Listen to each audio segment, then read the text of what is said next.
This month's Where Did the Road Go is brought to you by 8 amazing people. Greg Ross, Billuminati, Allison Cook, Super Inframan, 36 Dingo, Michael Fritschke, Yvonne Williams, and Doug Malam. Thank you all so very much for helping make this show possible.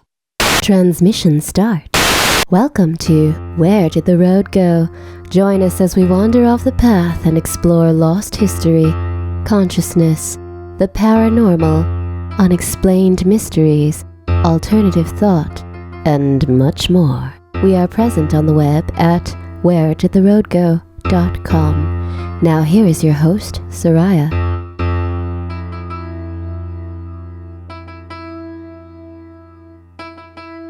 Welcome to this edition of Where Did the Road Go? So this is kind of an unplanned thing. Last week we had Robert Guffey on, and afterwards we did a Patreon segment that really kind of felt like part of the same conversation. A lot of times we'll talk about something different in the Patreon segment, but in this one, we got to a lot of stuff I wanted to get to in the main show. So I decided, since this was as long as another show, I would put this in. I'm going to put this up as an actual show. Patrons have already heard it. They get shows a week early as it is, but they got the whole show together as one already. And if you want to become a patron, it's only $3, and it helps out a lot. And you get content like what you're about to hear almost every week. Sometimes extra stuff on top of that. So this is what was going to be the Patreon segment for the Robert Guffey show, but it's actually just now part 2 of my conversation with Robert Guffey. Here you go. And you were talking about these classes that people would end up in. Didn't Strieber also have something like that happen to him? Well, right. He wrote a book called The Secret School. Yeah. Very, very similar. So what do you? And if this dates back to like the 20s and 30s, I mean, who do you think is what do you think is going on? Well, it's interesting, like if, let's say, like a hard-headed skeptic who doesn't believe in psychic phenomenon is listening to this, you have to kind of wrap your head around the fact that the military believes in it. Yeah. So it doesn't matter if you believe in it or not, and that's something that can be obviously has been demonstrated over and over again. There's a great book called The Psychic Battlefield, History of the Military Occult Complex by W. Adam Mandelbaum, which came out probably about 20 years ago, but is an essential book that documents the military's interest in this going way back. The Men Who Stare at Goats by John Ronson as well. I think obviously their interest is in weaponizing these abilities because that's the only interest they ever have. Right. Yeah. And now that's not to say that in fact, I heard a story from another woman who was working as a psychic. You could go in and sit down, and she would, give you a reading, right, a tarot reading. And one day, this woman, they come in, and the guy is very skeptical. He's the woman's husband, and the woman, they have separate readings. So she does the wife first, and then the wife leaves, and the husband comes in. He's just doing it because the wife wants him to do it. She does this whole reading on him, and she makes the error of telling him, sir, why would you come to a psychic on the same day that you had a top secret briefing with so-and-so, so-and-so, and so-and-so? And then his face goes white. And he suddenly realizes that she is picking up on things that she could not possibly pick up on, through normal means. Right. And his whole attitude was like, what the hell? what is going on? Her targeting started right after that. So obviously someone was very interested in the fact that she demonstrated the fact that she could do this, and they wanted to see, how do we replicate that? Well, let's throw everything we've got at her. We'll make her defend herself psychically, and then we will read her brain waves, we'll copy that, and then we'll figure out how can we implant that in others, like in soldiers. Right. And now I'm not saying that every single person who's targeted is psychic. I'm just saying that the story seems to recur over and over again among people who are not communicating with each other. And it's certainly not an idea that has permeated popular culture, Yeah. And what's interesting is now in Damien's case, I wouldn't say he's psychic. In some ways, he's anti-psychic. But Damien, I was just talking to Damien the other day, and he said something very casually to me that I thought was very interesting. It was it's almost like a kind of obvious thing, but for some reason it was surprising to me. And he said that he was surprised to learn that when other people are about to do something impulsive or dangerous or criminal, that they will look out into the future and immediately connect the dots that if I do X, then Y will occur. So maybe I shouldn't do X. And Damien said that it was surprised him that other people had this ability to actually like look out into the future and say, oh, I see, if I do this impulsive thing, something bad is going to happen later on. Right. That idea is totally foreign to him, and it actually amazed him that other people have the ability to do that. To understand there are consequences. Yes, that he's so impulsive that he's amazed that other people have the ability to like map out if this happens, then this is going to happen as a result, or this may happen as a result. Maybe I shouldn't do that. Now that's fascinating to me because that kind of impulsiveness, like that lack of fear, if you could bottle that, that would be very valuable. True. Because most people, their problem is that they don't take any chances, that they don't take any risks. I teach at CSU Long Beach, and so I deal with a lot of people who are 18, 19, 20, and we're talking people who are now, they lived through the pandemic. And some of these students, particularly in my creative writing classes, you can tell from what they're writing that they've led very isolated lives. I mean, sometimes I teach a class called creative nonfiction. That's where you have to write autobiographically. You're writing personal narratives. Yeah. Some of them, they only write about playing video games. And I'll try to get them to write something else. They'll say, listen, what if you do this instead?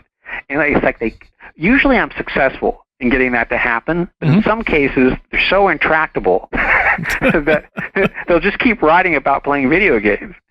And so when you've grown up inside a test tube, you're afraid of everything. And so some of these kids, they're too afraid to get a job. They're too afraid to ask a girl out on a date. They're too afraid to cross the street. I mean, it's amazing the level of stress and anxiety that is implanted in their brain since day one. Yeah. So most people, they don't take any risks. Damien is someone who, that's all he does. so that's very valuable. If you could bottle that, if you could map out that ability in someone's brain and then put that like in a soldier, so the soldier feels no fear and he'll just take whatever risk you want him to take, that would be an amazing ability to have. And so I began thinking, and I think this is the first time I put this together in this particular way, but in Camelio, I think I even allude to the idea of that I got the sense, just intuitively, that the people who are watching him and surveilling him, that at some point they must have turned to each other and said, how is this guy still standing? like everyone else has been flattened, or they took themselves out, they ate their own gun, they poisoned themselves, whatever, they went mad. What makes this guy keep going? And I think that may have been a special interest on their part. Like at first it started out because they were just pissed off he wasn't cooperating with them, so we're just going to torture him until he either says where these night vision goggles are, or we're just pissed off and we just want to flatten him, and we think that he's just this marginalized, drug taking quasi homeless guy, and we're just gonna keep torturing him until he takes himself out. But like that never happens because Damien is uniquely stubborn. And I could see these guys going, what the hell? Is this like some kind of supernatural ability this guy has? Yeah. How do we replicate that? Let's read this guy's brainwaves and figure out how to inject this into our soldiers so that they will have no problem taking risks, Is stuff still happening to Damien? Stuff is still happening to Damien. If you'd asked me how he was doing like 2 months ago, my answer would have been pretty grim. For the past several years, he's been homeless up in the Pacific Northwest. And there's a lot of people who care about him. and want him to do well, but he doesn't even want to interact with them for fear of this stuff like infecting them, which is, a fairly noble gesture on his part. But I in the past few weeks, there's been new developments where I can say that I'm hopeful that he's going to turn a corner. And what I really want is for him to write down the whole story from his perspective, because I have in my possession a manuscript that he started writing many years ago. That's about like 130 pages, and it starts out with him being homeless in D.C. back around the late 90s, and then he got thrown into prison back east in Maryland. He served time with Mike Tyson. Damien was working in the library, and he'd check out books to Mike Tyson. So it starts there, and then he gets out of prison, and he ends up in Minnesota, where he meets his girlfriend, and his girlfriend had family in San Diego. That's how he ends up in San Diego. And oddly enough, his girlfriend, her father was in the military. So I don't know if there's any connection with any of that. Imagine you bring home Damien. You say, "This is my fiance," and your dad's like in the military. I don't know if there's any. I mean, San Diego's a military town, so like almost everybody's in the military. So that may just be a coincidence. Right. But I said to Damien, I go, look, if you can get to a place where you can kind of get your head straight a little bit, you could easily just pick up where you left off and segue perfectly into everything that happened in San Diego. And I think it'd be very valuable to have his.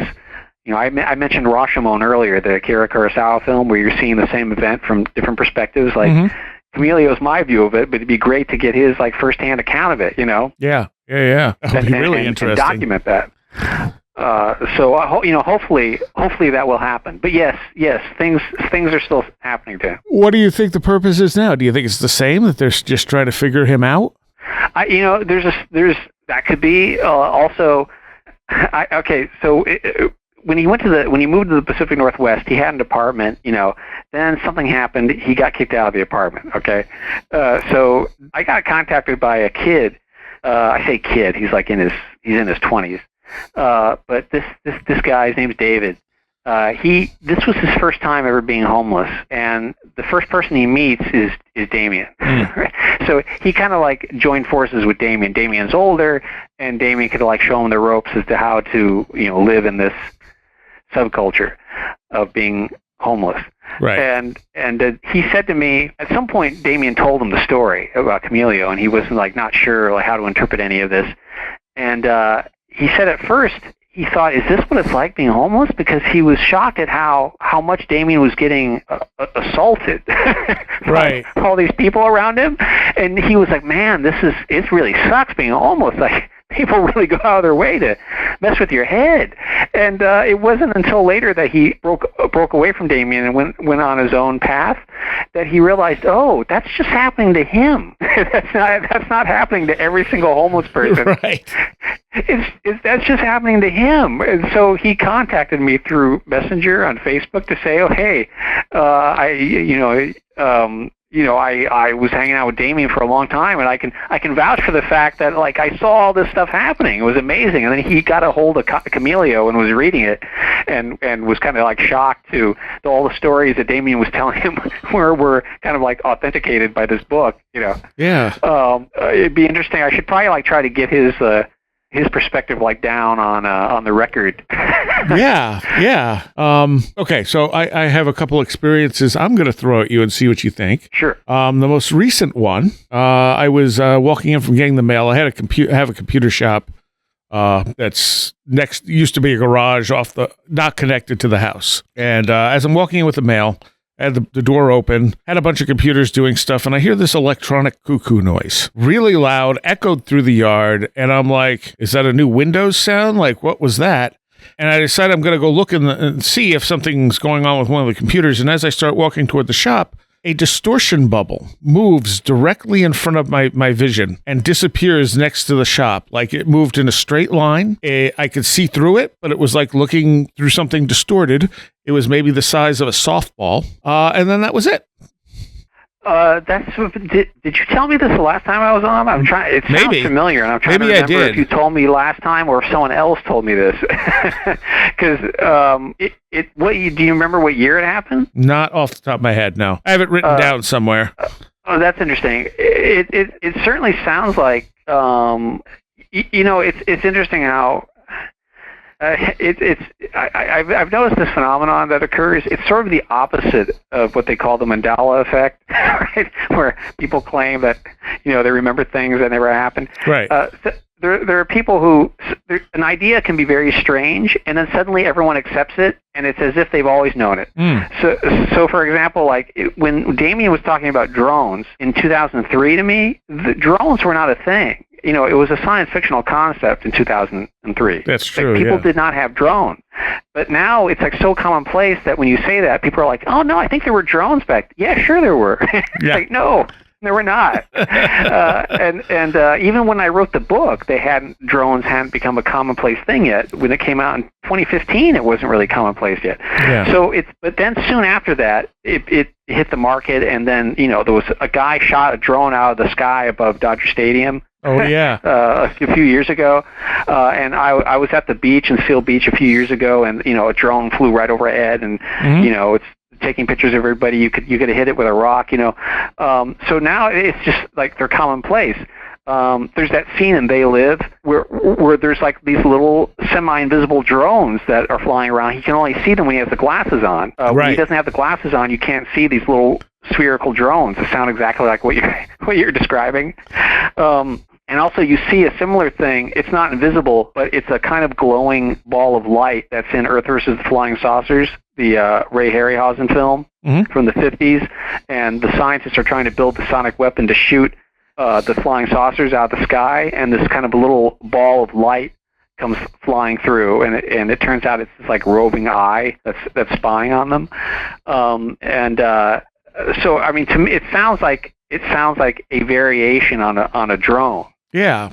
I don't know why the electronic cuckoo, though, unless maybe they were two separate events that happened, right after one another. But also, I'm in the middle of nowhere, Right. What was it? Was it the cuckoo sound? Was it just once, or was it consecutive? It was just once, and it was loud and distorted, like electronic sounding. That's weird. It seems too odd that it would just be a coincidence. It seems like one thing is connected to the other. I just try not to make assumptions, but that's what got me walking toward the shop, and then that thing moved in front of me, and then went around the corner of the store and disappeared.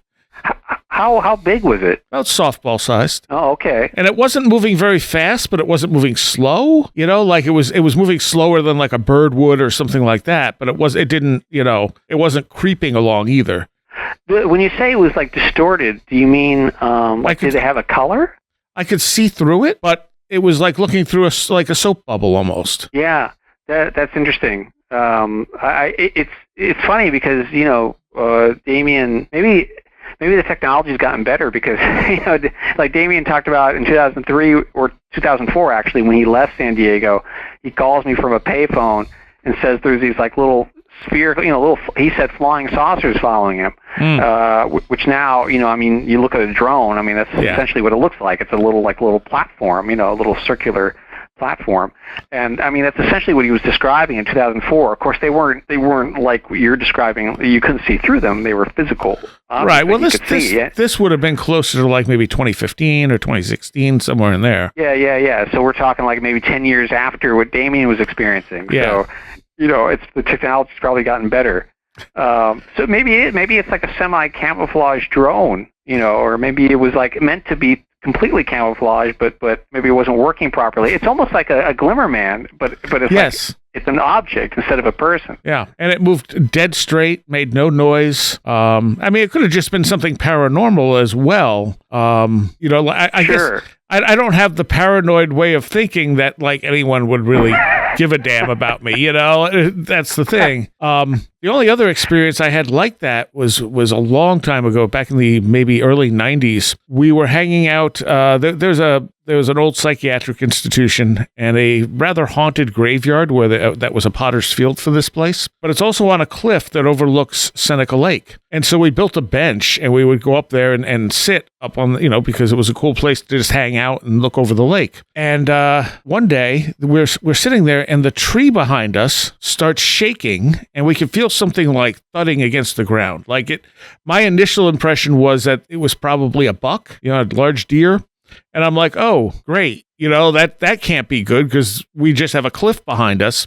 And so I walked down the trail a little so I could see the other side of the tree because we couldn't see through it, and there was nothing there. And as soon as I could see where it was, it stopped. And this repeated like 3 times, where I'd walk back over to where my friends were, and it would start happening again. And it was a decent-sized tree, and it was just shaking. Like I said, I thought it was a deer maybe running its horns against it, and we could feel the ground shaking, except one of my friends wasn't seeing anything. And how many were there of you? There were 3 of us. 3. So 2 of you noticed this, but the other person couldn't see it. Right. And we didn't realize at first because my one friend who could see it was freaking out. And then my other friend's freaking out, but he thought we were messing with him.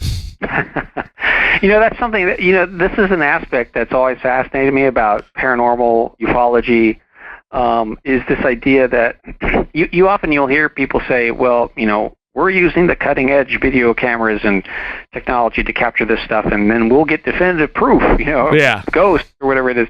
And that's always like the least interesting approach to me, because of this aspect of what you're talking about. There's Fritz Leiber, who was a horror writer, science fiction writer, fantasy writer. Fritz Leiber wrote a short story called A Bit of the Dark World, back, I think, in the 60s. And in the story, the characters are investigating some sort of paranormal event, like a haunted house or something. And whenever something strange occurs, they all will pull out their notebooks and then write down how they perceived it immediately. Then they'll compare notes. And very often the notes don't match up. Yeah. I heard Barry Taff, who worked at the paranormal lab at UCLA back when that existed, and the same team that investigated the entity case and many other cases in Southern California. And Barry Taff told this fascinating story about investigating this house somewhere in Southern California, and it was supposedly being haunted by this old man. And the resident who lived there said you could see the old man like mowing the lawn sometimes. And so they came over and they decided to do a seance just to see if it would trigger anything. Nothing happened, and Barry Taff said he went into the kitchen. I think I'm describing the story accurately. He went into the kitchen and came out, and he was attacked by this old man. But he saw the old man, who the person had described as haunting the place. The old man shows up and he says, "Get out of my house, this is my house." And he starts attacking Barry Taff so much that he ripped his leather jacket. Everybody sees this. There were men and women in the room. All the men in the room saw the old man. All the women in the room saw one of the other people who was at the house attacking him. So in other words, for some reason, the men in the room saw the old man, this paranormal old man guy, spooky old man. All the women in the room saw this other guy who was there, who was just a normal guy. So from their perspective, one of the members of the research team just suddenly started attacking Barry Taff for no reason, but then everyone else saw this old man. They were like, "Where the hell did this old man come from?" And then finally, I think he fainted or something like that, and then they all just saw the guy, and not the old man. So it's like you're talking about something where something happens and half the people see something else. Yeah. The other half sees this thing. Maybe some people see nothing at all. What does that mean? It's almost like taking it back to Terence McKenna in his book True Hallucinations. He talks about experimenting with ayahuasca, I think for the first time, with 2 women that he was with there. And when he took the ayahuasca, he said both of them were young women, I think in their 20s, and he was in his 20s at the same time, or maybe 30s. And he said one woman, her face distorted and she became a very old, ugly woman. And he said he was reluctant to tell her this afterwards, because it would sound like some sort of judgmental thing, you know, or like as if there was something negative about her or evil or he perceived her that way or something. And but it's almost like the paranormal phenomenon is like it's like taking DMT or something, and everyone is experiencing everything differently, and yet it's a shared experience. And that's why the idea of somehow nailing all this down by documenting it on a video camera or a tape recorder or a cell phone seems almost beside the point, because it's something that can't really be captured in that way. Yeah, it seems like we're picking up more information on a psychic level than is actually there in a standard materialistic view. Right, exactly. And it's interesting. It's almost similar to the story I told earlier that Bob Gutowski told me about seeing the thing, quote, seeing the thing fall from the tree, and there was nothing there. Yeah. It's similar to that. And Damien, there was one day where he knew there was some guy perched in his tree outside the apartment building, so he went out and he started like throwing flour all over the place. Oh, that's right. He actually heard the guy like fall out of the tree, like thump. So it's interesting how it could be. And in the case that Richard wrote the affidavit for, the guy, the radio host on the East Coast, again, there was a guy, he was crouched in a tree, with the laptop in his hand. He actually got a photo of that. But it's almost like it could be something like optical camouflage, or it could be paranormal. There's like so many things that it could be, and when you have. That's one of the reasons why I wrote the Invisible Predators article, was to make the point that on one hand you have actual paranormal phenomenon going on, and then on the other hand you have people who are replicating those things. Yes. For their own purposes, for psychological warfare purposes, or for whatever purposes, but for some reason they've decided that they need to try to replicate this phenomenon. And when you talk about the shadow biosphere, I mean, this is something I've been talking about for a while as well. Like, we could have life all over the place in the solar system, but we're looking for carbon-based life forms. There could be intelligent life on Jupiter. That's just not something we would recognize. Right. That's what's so limiting about a lot of science fiction writers who write like first contact stories. Very often they're not of great interest to me. Because like by chapter 3, the alien is speaking some kind of like pidgin English. Right. As if because you need to communicate in order for the plot to continue. Right. But it seems to me that if you were going to write a genuine story about interacting with an extraterrestrial intelligence, the whole story would have to be about communication. Mm-hmm. Like, how do you even begin to communicate? And there's only a few writers who have touched on that. I think one of them is Stanislaw Lem, who wrote Solaris, and in that book, the entire planet is almost the extraterrestrial being that is interacting with the human beings in their psychic landscape, in the form of memories and in their mind. And I think Solaris is one of the most interesting books that attempts to tackle that situation in the form of a narrative. You have to be extremely inventive to be able to try to actually figure that out, how that would work, in a story. And there's a story I wrote in Cryptopolis that is not on the same level as Solaris, but it's called "Bring Me the Head of Andre Breton."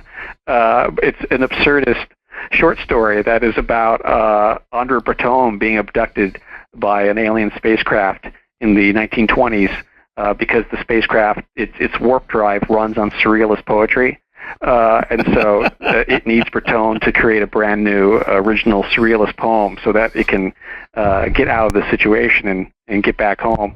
But wow. The whole story, even though it's this absurd story, it's kind of a meditation on my ideas about ufology interacting with art and surrealism, and ufology being growing almost a branch of surrealism, and a lot of the stuff, the landscape and the figures that you see in surrealist paintings are almost perhaps unconscious reflections of the beings that contactees describe. And if you look at the paintings of Leonora Carrington or Remedios Varo or Max Ernst, sometimes you see beings in there that seem weirdly like there's this one painting by Leonora Carrington where there are these entities that almost look like the tall grays that that Strieber and other people talk about. And then, of course, then that overlaps with the occult because you have like Aleister Crowley talking about interacting with this being Lam, L-A-M, in 1919, in Egypt, and Lam dictated to him the Book of the Law. But you look at the picture of Lam, it looks a lot like a gray alien. His wife channeled the Book of the Law. Oh, right. Yes, yes. Yeah, Lam was after the Book of the Law. Right. And the Lam entity also is similar to something that John Dee supposedly evoked. Yes. Or invoked back in the 1600s. Yes. Yeah, I mean, it's and the idea of even a shadow biosphere on the planet, like I said, I mean, there's our perceptions are very, very limited, and we can only know about the stuff that we can either see ourselves or build machines to detect. And that doesn't mean there aren't a lot of other things out there that, other senses might pick up that we just don't have. And the way we perceive the world is so much like a filter that our brains are still hardwired for survival. So it tends to ignore things that aren't a threat to survival, unless you train it otherwise. I think that's what's interesting about, John Keel's place in all of this is because you look at the nuts and bolts approach to ufology that was predominant in the late 40s and the 1950s and almost throughout the 60s. And then John Keel was sort of the first guy in Operation Trojan Horse to suggest, hey, maybe human beings aren't even equipped to understand this, and particularly in the Eighth Tower. Yes. He really kind of that's like the culmination of that theory, that exploration. Absolutely. I think that's the unique thing that he contributed to it, not just to ufology, but to literature in general. Because I consider John Keel to be not a ufologist, but a writer. I don't consider him to be a journalist or a ufologist. He's a writer, like Mark Twain was a writer. And he was engaging in a kind of journalism that is sort of similar to the new journalists in the 60s, like Joan Didion or Tom Wolfe or Norman Mailer, where they were bringing a kind of subjective point of view to what was previously considered to be objective journalism.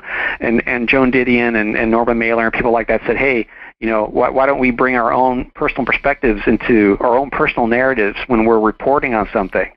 And it seems to me that John Keel was like an early proponent of that, like in Jadoo, which comes out in the 50s. Yeah. But he's ignored by the greater literary landscape because he's writing about either the paranormal or about UFOs. And so he's ignored, and nobody links him with that tradition of the new journalist. But to me, he fits right in there with Didion, Wolfe, Norman Mailer, even Hunter S. Thompson, with his like gonzo journalism of you're reporting on something and then the reporter sort of becomes part of the story. I mean, John Keel did that with Mothman Prophecies. He becomes a part of the story. He's not just objectively reporting what happened. The story follows him. Yep. Out of Point Pleasant and back to New York, which is not supposed to happen when you're an objective journalist. The story is not supposed to follow you. You follow the story. But I think that's John Keel's place in literature and journalism has not been fully explored yet. That's a fair assessment. I never really thought about it like that, but you're not wrong. Yeah, I think if you did like some sort of anthology of important the new journalism of the 60s, I think you'd have to include some John Keel essays in there in between the Didion and Mailer pieces.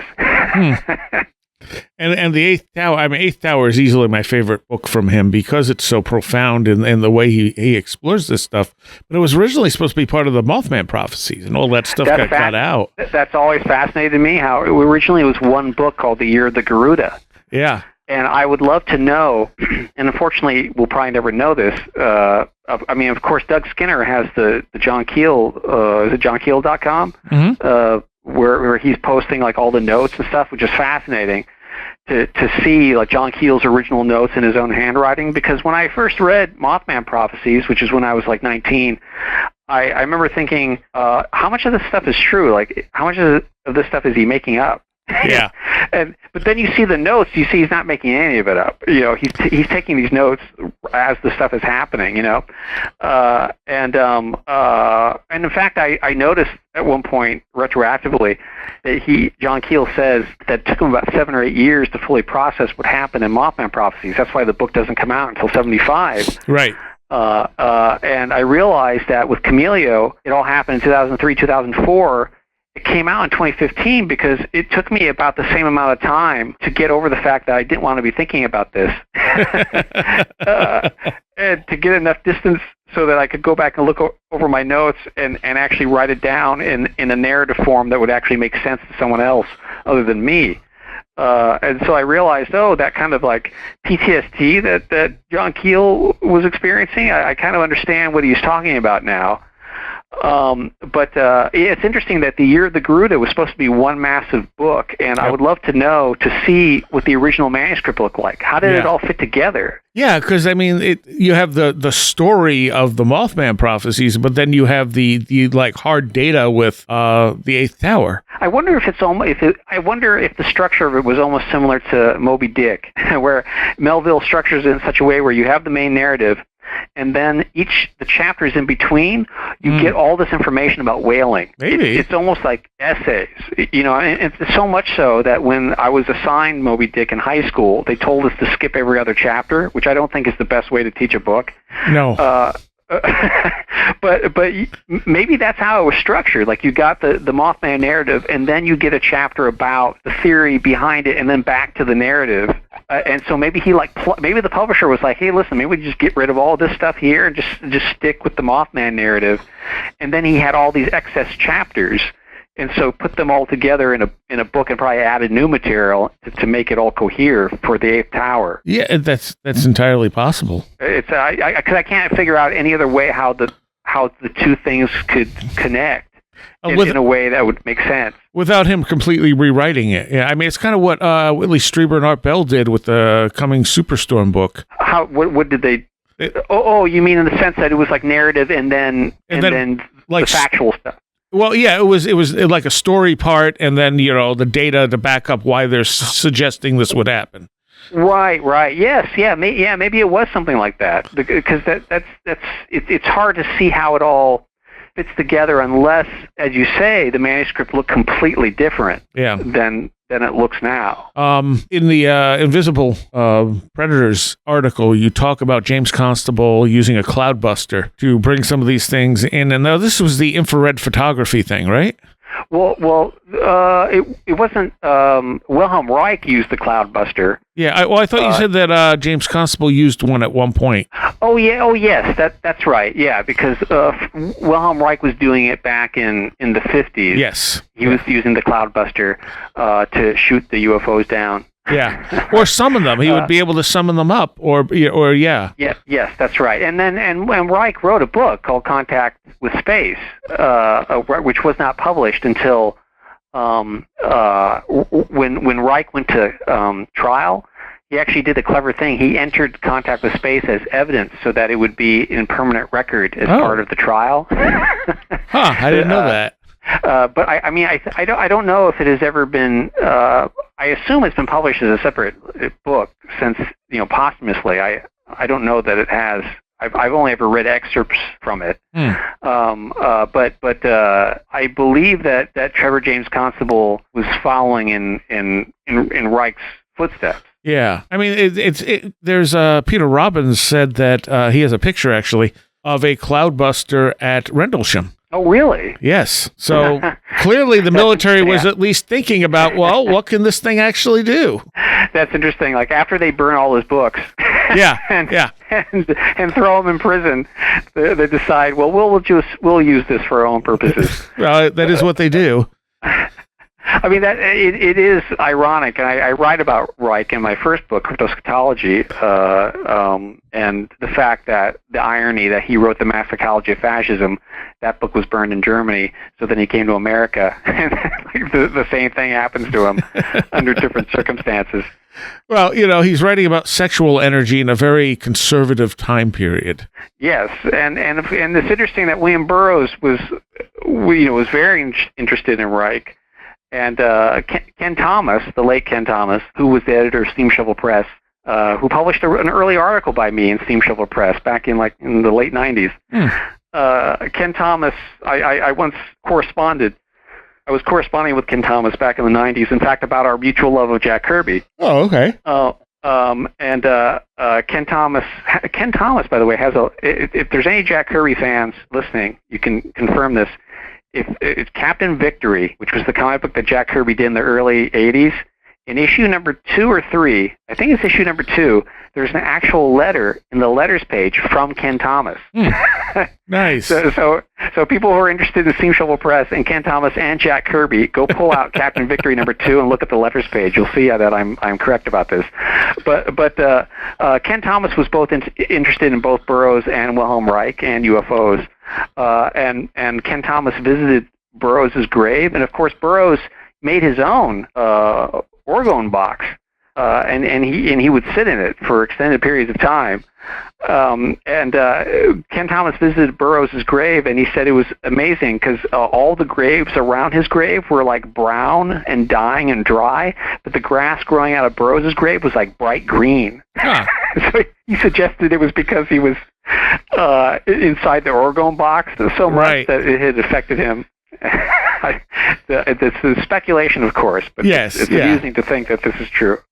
Yeah, I mean, Reich was definitely on to something. I don't know that all his stuff was legit in a sense, but there's powerful sexual energy in us, and if you learn how to channel that, you can do stuff with it. And I mean, Eastern cultures know this and know how to channel it. But our culture even now is too conservative, I think, to really kind of grasp that.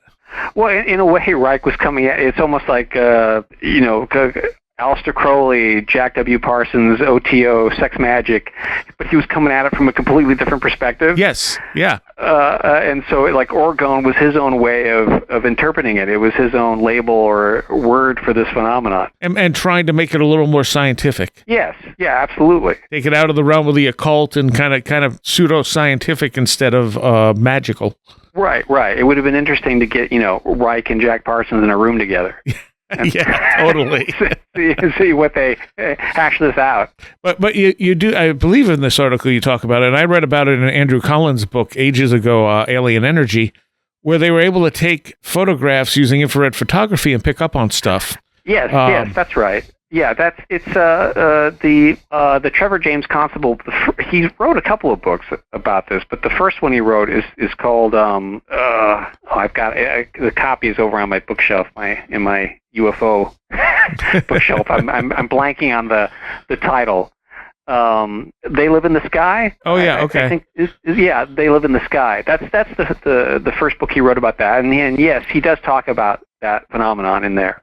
And there are, there's what show was it on? Was it on UFO Hunters? I think it was UFO Hunters, Bill Burns' show. They have a police helicopter with something following the helicopter. And they're only seeing it on infrared. There's nothing actually there. And, they turn, and the thing would turn and follow them. And they showed the video, and I'm just like, yep, it's the infrared, and we don't see the infrared. So, yeah, these things are invisible right alongside us, and we have no ability to see them.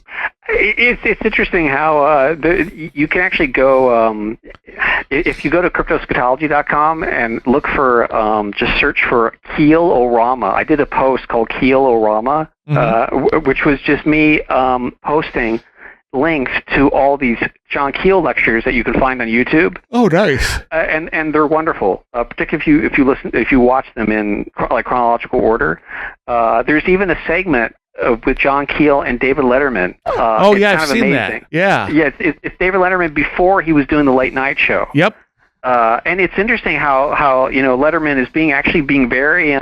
He's not really mocking him that much, which I think is what he would have done if it had been the late night show later on. He's actually being kind of open to what Keel's saying. There's this one particular lecture that starts out where I think it's from the early 80s, and Keel says something, and the audience laughs, and Keel goes, "You see, you're already not taking me seriously." And I can't quite tell, because I'm not seeing it, it's just the audio. Yeah. Can't tell if he's joking or if he's actually kind of like actually seriously saying, "Hey, you're already not taking me seriously."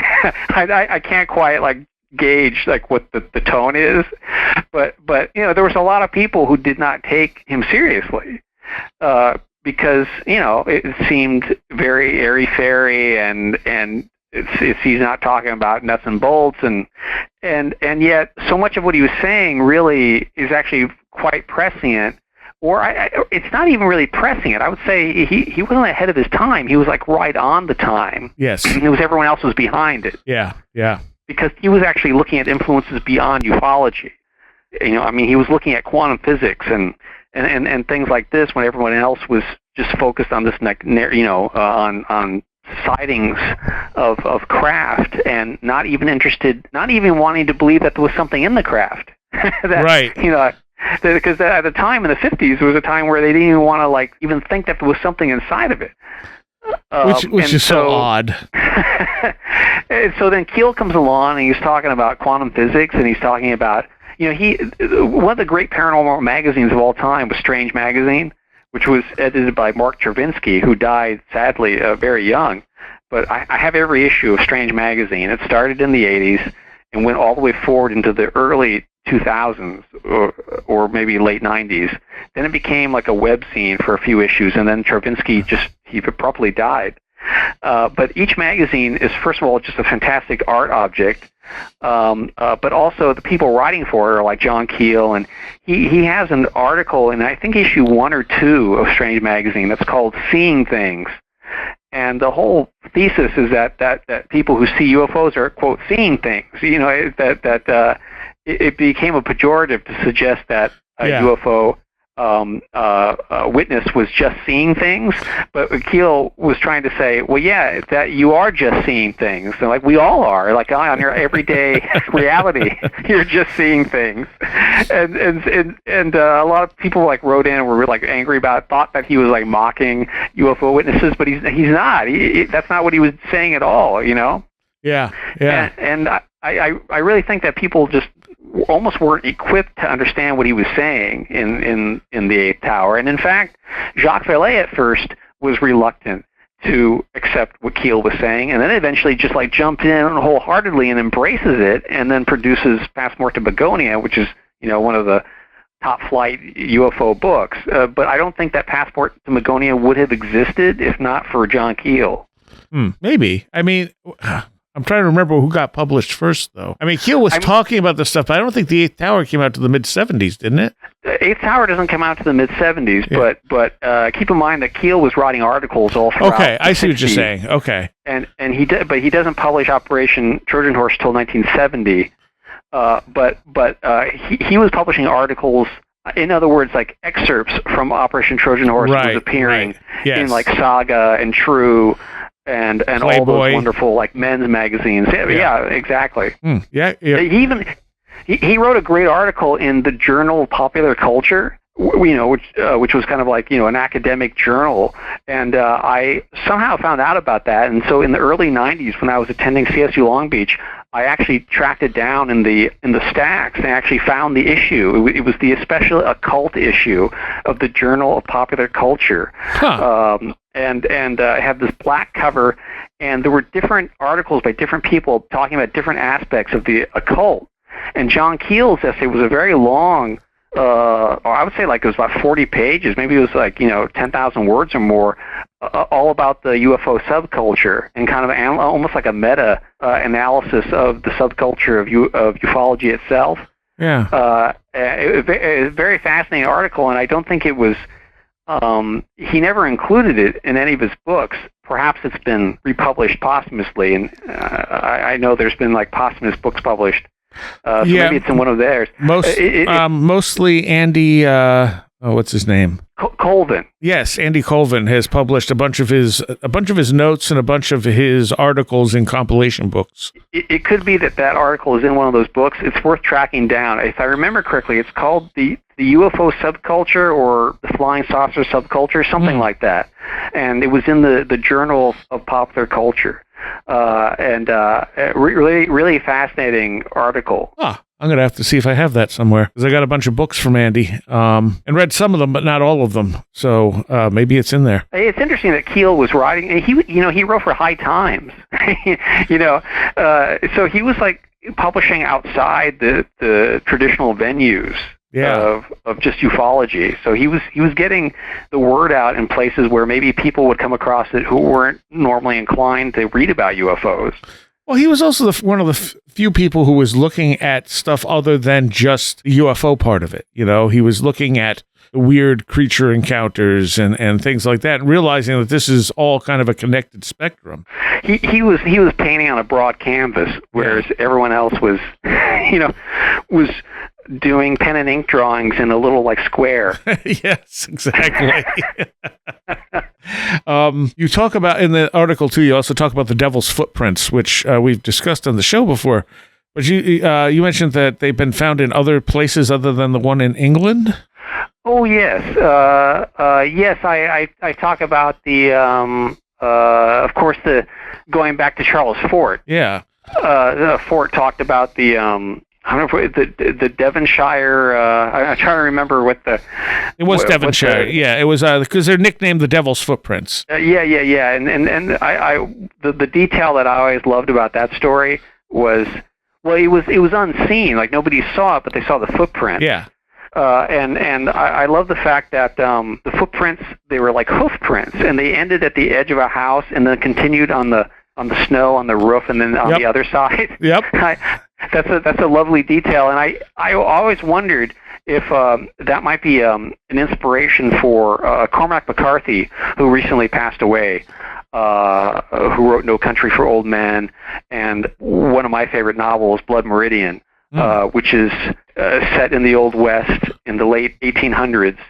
And there's a lot of, if you're interested in Fortean phenomena, I suggest reading Blood Meridian, because it's clear to me that Cormac McCarthy was interested in this kind of stuff, and you see it like popping up. And there's this scene where there are these devil-like cloven hoof prints that are imprinted in the rock in the desert. And I wondered if he, read Fort and and was inspired by it. It's interesting how there are a lot of literary writers who are inspired by Fort, but you don't really think of it. I mean, they don't really advertise it. Yeah. Like Thomas Pynchon. If you read like Mason and Dixon, which was his massive epic novel that came out in 1997, there's tons of Fortean UFO paranormal stuff happening in that book, but people rarely see it through that lens. And Jack Womack, who is a friend of mine, he was one of my writing instructors at the Clarion Writers Workshop in Seattle back in 1996. Jack Womack has written several novels set in a kind of near future in New York. And one of his best books is Random Acts of Senseless Violence, which is quite prescient. It came out in the early 90s. But he draws a lot on Fortean phenomena. I even wrote an article in Fortean Times called The Fortean Fiction of Jack Womack. If you read like Elvisy, which is a book all about Elvis, Elvis is obsessed with Richard Shaver and is constantly quoting Shaver throughout the book. And his second book, Terraplane, draws heavily on Nikola Tesla and time travel and all this other stuff. So it's just interesting. Just mentioning the hoofprint thing made me think of Cormac McCarthy and how you can see like traces of Fort in other works of art. Like painting and films, like Magnolia. Oh yeah, with the frog fall. Yeah, I mean, that's clearly a Fortean film. I remember Walter Boart. I hadn't seen it yet, and Walter Boart called me. Walter wrote Operation Mind Control back in 1978, the first major book about MK Ultra. I was friends with him. He passed away in 2007. And when Magnolia came out, he called me and he goes, "You got to go see this film, Magnolia." He goes, "It's a Fortean film. It's a total Fortean film." And then I saw it, and of course he was right. Yeah. it's just interesting how these things they don't just play out in just amongst other writers of the paranormal. You see them popping up in paintings, in surrealism, and sometimes in commercials. Yes, like in weird, unexpected places. In music videos. Just you'll see traces of Fort and ufology just popping up in the oddest of places, but they kind of just go right by you because you're not expecting to see it. I really think that it'd be interesting to write an article about John Keel, for example, from the perspective of his influence beyond just ufology, because I really think that he's actually had a broad impact on the culture that people aren't aware of. I mean, just if you talk about the X-Files, it's like Doug Skinner once said that the creators of the X-Files used John Keel's stuff like an ATM machine. Where you didn't have to deposit anything. I think that's very true, and Hollywood is very much interested in ufology and conspiracy theories and stuff because these are things that often can't be copyrighted. True, yeah. Although someone was just telling me that a woman copyrighted the term or trademarked the term Hat Man. And I'm like, well, how do you do that? That's very bizarre. That's like the my favorite Batman story is the one from the 70s by Marshall Rogers and Steve Englehart, where the Joker goes to the copyright office because he wants to copyright all the fish in the sea, and the copyright guy says, you can't do that. There has to be something distinct about it. So that's when he comes up with this toxin that he ejects into the ocean and makes all the fish have the Joker smile on their face, and so then he's able to copyright the Joker fish. Nice. So the last thing I wanted to talk to you about out of this article was the Bruce McAvee's wife thing, because that's another Glimmer Man sort of experience there. Oh yeah, definitely. Where she's in the hunting blind, she takes the picture, and the picture doesn't make any sense either. Oh yeah, absolutely. That's in it's in David Paulides' Missing 411, the Hunter's book. At the end. It was also in one of Steph Young's books before David published it. Oh, was it? Yeah. That's interesting. I didn't know that. Maccabee, if I remember correctly, the experience that she had where she saw it was a kind of like a predator kind of entity. Didn't it coincide with a UFO sighting? Yep, over a high school. Over a high school football field, right? And there was all these people who saw it, and it coincided with the experience, which she took photographs of the entity. Did she not? Yep, and they didn't come out like a photograph should come out. There was something weird about like the pixels or something. Like it didn't work right. Right. And what's interesting is when I talked to Richard Schellinger for the first time, he mentioned to me Predator, and he said he goes, the guys that they have working the optics on those things must be really good at what they do, because he said that they got it pretty good. Like the way that it looks in the movie is what it would look like in real life. Mm-hmm. And then it was only until later on, I mentioned this in the article, and that the person who was the head of the special effects on Predator was the son of I'm blanking on. Yeah, Project Blue Book. Yeah. Hynek. Hynek, yes. Yes, Hynek's son became a special effects artist. I did not know that. and even won an Academy Award, was nominated for an Academy Award, and that he was the head of the special effects on Predator, which is just like one of you blow your mind, like coincidences, synchronicities, and I wish I didn't learn that until after Richard had passed away. I was planning on sending him a copy of the. Or rather, I had learned it, but the article wasn't published yet, and I was planning on just presenting him a copy of the magazine when it came out. and then he passed away. Wow. The month before it came out. So I was never able to tell him that, because he said he was impressed by that. So it's even more impressive that this person intimately connected with Hynek would be the guy who's responsible for the special effects. Yeah.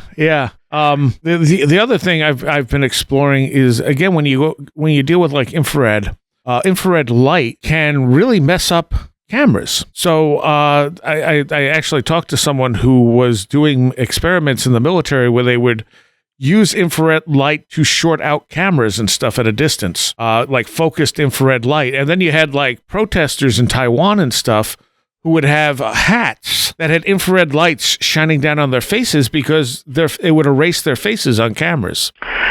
Interesting. By the way, I should, that's as good a cue as any to mention this. Just October of last year, MSN.com published an article. Ukraine claims to have invented an invisibility cloak to help its snipers and specialists evade detection from Russian troops. So that's something to. It says Ukraine claims to have invented an invisibility cloak to help its soldiers evade detection by Russian thermal imaging cameras and drones. Ukraine's Minister of Digital Transformation shared a video on social media which he said showed the jacket being tested. The video, filmed by a thermal imaging camera, shows one cloaked soldier appearing much fainter than his two uncloaked counterparts. A member of the Bravo development team told Newsweek that their production capacity for the jackets were currently limited to 150 units per month, but that they are ready for mass production. He said that the technology was designed with certain specialist units in mind, such as snipers and reconnaissance teams. Boryak added that the cloaks worked best when the person wearing them moved slowly, as rapid movements cause body temperatures to rise. In 2021, the Israeli Ministry of Defense and Polaris Solutions, an Israel-based manufacturer thermal emitters, revealed new camouflage technology that made soldiers virtually invisible. The Kit 300 was made of thermal visual concealment material that combined metals, microfibers, and polymers to make it harder to detect soldiers. Wow. Which is interesting.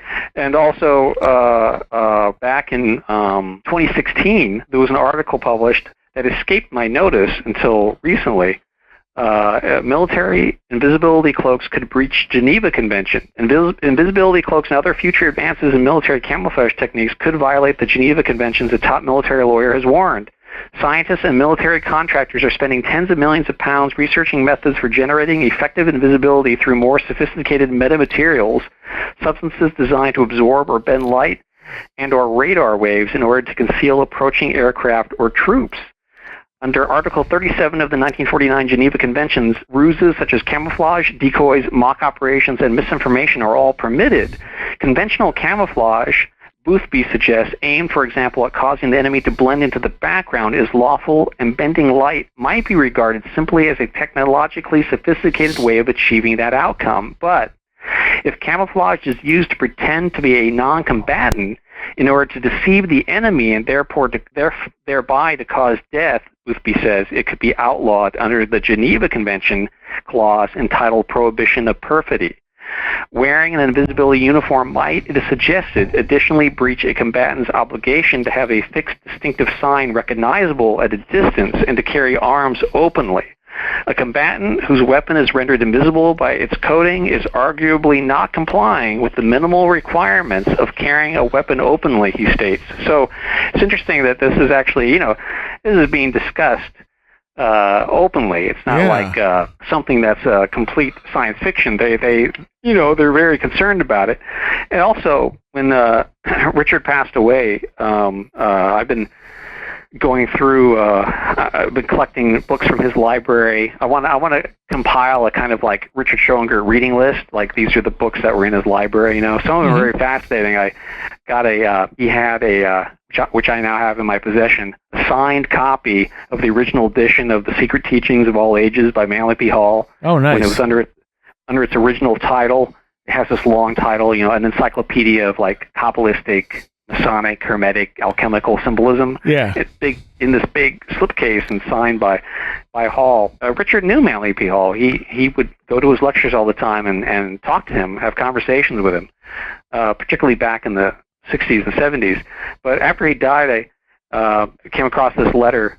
This is to Richard from the Navy, and the letter is signed by James R. Hogg, Admiral in the U.S. Navy. It says, "Dear Mr. Schoengert, the CNO, that's the Chief of Naval Operations, CNO Strategic Studies Group thanks you for your informative thoughts regarding Project Chameleon.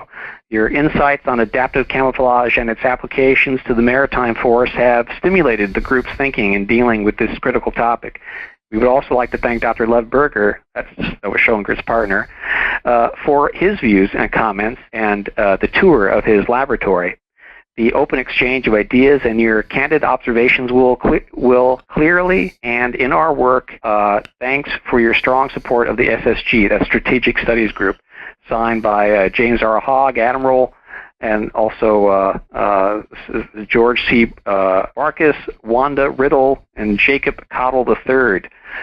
So this is, a letter that just proves the fact that he was, in fact, in conversation with the Navy and met with them, and they actually commented on it and said, "Yeah, thanks for the ideas."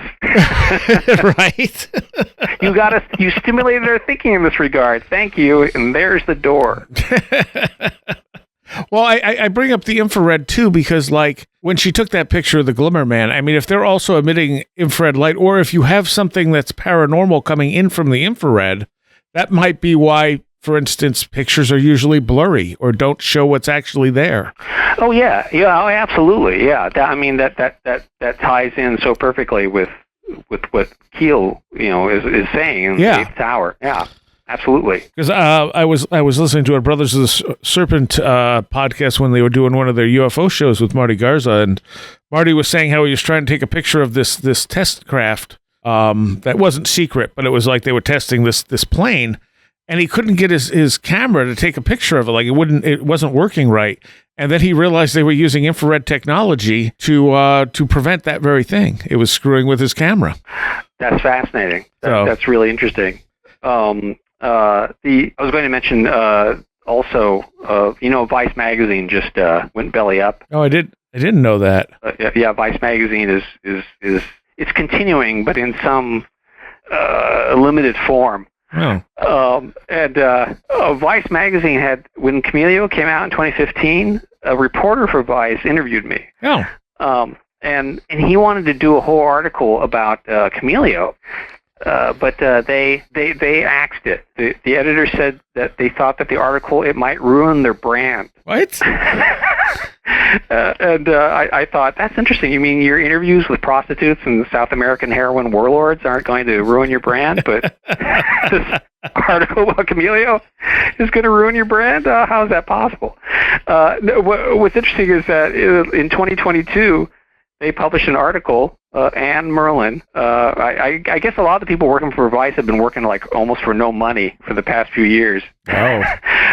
But this article is called "Newly Released Documents Shed Light on Government-Funded Research into Wormholes, Anti-Gravity, and Invisibility Cloaks." Yeah. This is 4/19/2022. It says the documents make clear that the Advanced Aerospace Weapons System Application Program was focused on studying the defense and military capabilities of a variety of exotic speculative technology, including invisibility cloaking. Yeah. So even though they axed the article about Chameleon, they eventually wrote about this. But what's interesting is when the reporter was writing this article, they asked me. They said, "Is there anything like we need confirmation? Some sort of confirmation?" And I go, "Well, sure." I go, "How about I give you the name of the NCIS agent who was investigating it, who I spoke to on the phone, and you can ask her about it." Mm-hmm. And then he goes, "Okay." So I gave her name and her contact information. So he looks up her name and finds her on LinkedIn. And it turns out that, interestingly enough, after this whole thing with Damien, she quit the NCIS and went into the private sector. Oh. I don't know if there's a connection between those two things or what, but she left the military. Yeah. And so that's why her resume was up on LinkedIn. And so the journalist sent me a link and said, "Is this her? Is this the person?" And I wrote back, I said, "Yes, that's the person." And the journalist had not noticed something. He apparently did not read through the entire resume, I said, I'd like to draw your attention to 3, 4, 5, 6 to the 7th bullet point down under performance profile. And it says, senior criminal investigator recovered 28 night vision goggles, captured and prosecuted the offender. I go, did you see that? And he wrote back, he goes, no, I didn't notice that. That's amazing. So she included it on her resume. Wow. Well, I guess that kind of validates that. Well, it did validate it. I was like, well, how much more confirmation do you need? Why don't you call her? But as far as I know, he didn't follow up on it. He didn't call her. Because I guess the editor was saying, the one who axed it was like, well, there's not enough verification. And the guy didn't contact Richard, didn't contact Lev Berger. And at this point, they were both still alive. He could have called them and talked to them. Didn't contact her either. I thought that was strange. So Vice just said, yeah, no, we can't. It's gonna ruin our brand. Now they're dead. See, if they'd gone with this, they wouldn't have gone belly up.